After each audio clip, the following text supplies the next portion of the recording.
Hi, my name is Mark Charlesworth. I'm an import-export broker by trade. Like motorsports and stuff like that. Got a serious passion for cars. In 2004, I broke my neck in 3 places in a freak accident. Snapped C5, C6 and T1 and was classified quadriplegic, paralyzed from the neck down. I was in hospital for around about 3 months, 3-4 months. Doctors said I would never walk again, and I basically had no chance of moving my arms or my legs or anything like that.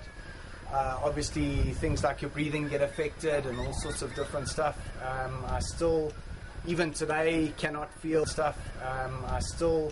Even today, cannot feel heat from the waist down. I don't feel any pain from the waist down, even still today.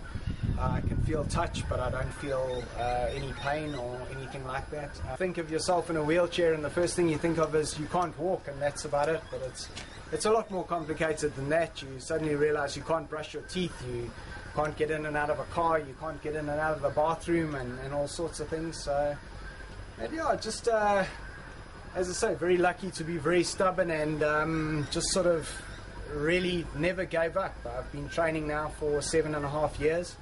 I do physio basically every day, 5 days a week, sometimes 2 to 3 times a day. And yeah, I just always believed that, and still today believe that I can eventually get off the walking frame and that there's still room for improvement. Trying and keep trying, you never know what can happen and what improvements you could have. If I'd given up after coming out of rehab, I'd still be in the wheelchair. They said my hands would never function, you know, that I'd never be able to feed myself, I'd never be able to write. I write now, I can feed myself, I run my own businesses.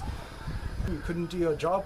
I'm fortunate enough to still be able to do my job and have great family support and be able to come home and climb into a hot shower and climb onto a wheelchair in the beginning, whereas a lot of people go home to no hot water and no wheelchair. And you know, I think that's important to always remember. No matter how bad you think your situation is, guaranteed there's always someone a lot worse off.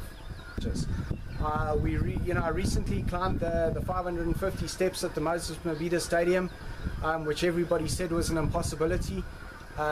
We did that in an hour and 25 minutes and raised 185,000 Rand for charity.